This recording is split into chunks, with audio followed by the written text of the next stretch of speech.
The Crypto Markets Update is brought to you by KuCoin, the best place to find the next crypto gem.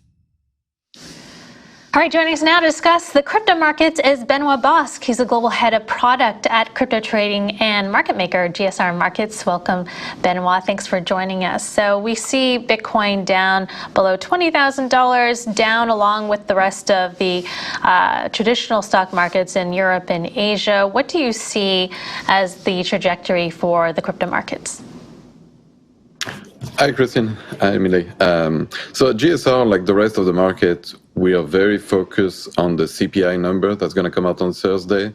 I think what you're seeing today, this weakness, is a continuation of what happened last Friday. The U.S. economy added over 250,000 jobs, and the unemployment fell, which kind of set the stage really for the Fed to continue to aggressively tighten their monetary policy and increase rates. Everyone at this point is expecting another 75 bips hike in November.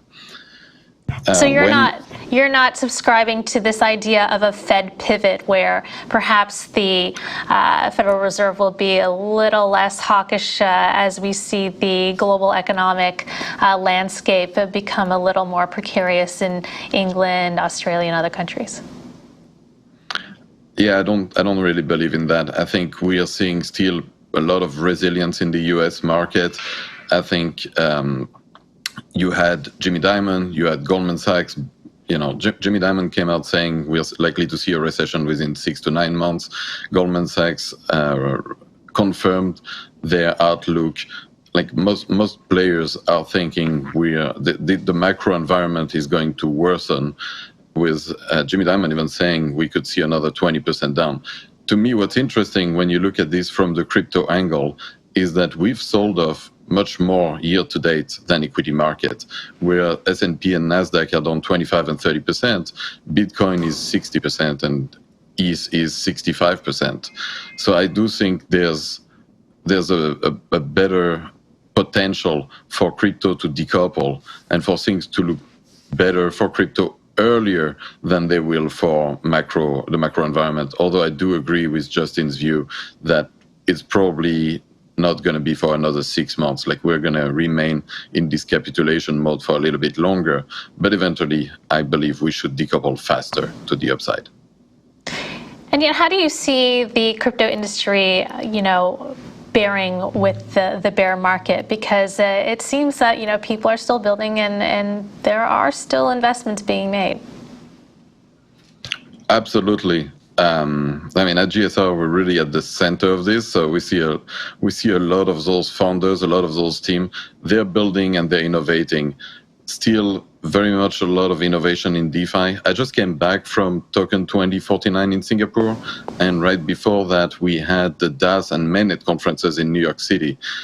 And you wouldn't necessarily believe we're in a full bear market, just looking at the level of activity, the enthusiasm, in some cases, like the numbers for the raises, the number for like the revenues that are generated by some of the protocols. We are seeing still a strong interest, interestingly enough, in under-collateralized lending.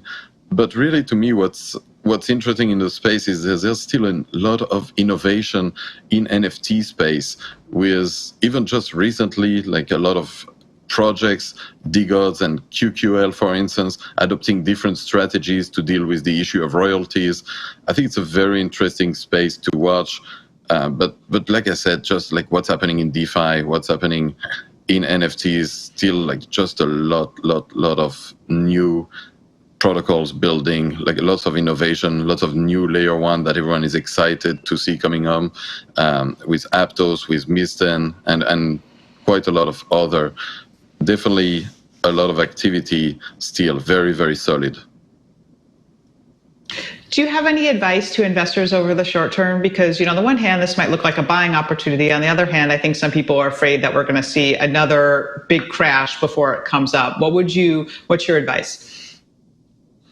And it can definitely happen, but I think the fundamentals are starting to look very good for some of those protocols, and it's becoming clear that there are more and more buying opportunities, especially for those which are revenue generating and of a good value, pretty similar to the kind of TradFi opportunities that followed the great financial crisis in 2009.